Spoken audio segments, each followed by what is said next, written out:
Hello everyone, welcome back to my channel. Today we're looking at a really useful little product for anyone thinking about changing the tuners on their guitar, specifically if you're moving from modern style tuners to a more vintage look and feel. What we have here is a pack of 6 guitar tuner bushings, often called conversion ferrules. These are designed to solve a common problem. Modern guitars often have larger tuner holes, typically around 10 millimeters in diameter, to accommodate contemporary machine heads. However, many classic or vintage-style tuners have posts that are much smaller.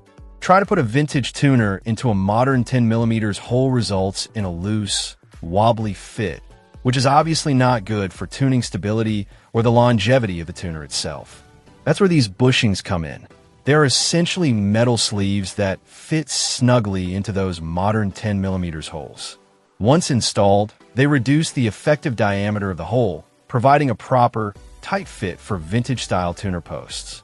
This particular set comes with 6 bushings, which is enough for a standard 6-in-line or 3x3 headstock configuration, covering most electric and acoustic guitars. The product description mentions they are made of heavy-duty metal and have a nickel finish. Holding them, they certainly feel substantial and well-made, not flimsy at all. The nickel color is a classic look that will match many different guitar finishes and tuner styles. Now, there's a crucial compatibility note that anyone considering these needs to pay close attention to. While these bushings fit into the standard modern 10 millimeters headstock holes, they're specifically designed to work with vintage tuners that have posts less than 6.1 millimeters in diameter. It is absolutely essential to measure the posts of the vintage tuners you plan to use before purchasing these bushings.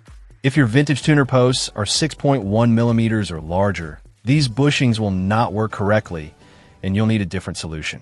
But for tuners with posts smaller than that threshold, these should provide the necessary adapter. Using these bushings allows a guitarist to achieve that vintage aesthetic and potentially the feel of vintage tuners without having to plug and re-drill the headstock holes, which is a much more involved and potentially irreversible modification. Installation is typically straightforward. The bushings are usually pressed into the existing 10 millimeters holes. A little care is needed to ensure they go in straight and are seated properly. Overall, for someone looking to convert their modern guitar to accept vintage tuning keys, these 10 millimeters nickel conversion ferrules appear to be a solid, heavy-duty option. They provide the necessary adapter for the hole size, assuming your vintage tuner posts meet the less than 6.1 millimeters requirement. It's a practical solution for a common modification, allowing for a clean and stable installation of vintage tuners. Check out the video description for updated price. And thank you for watching this video.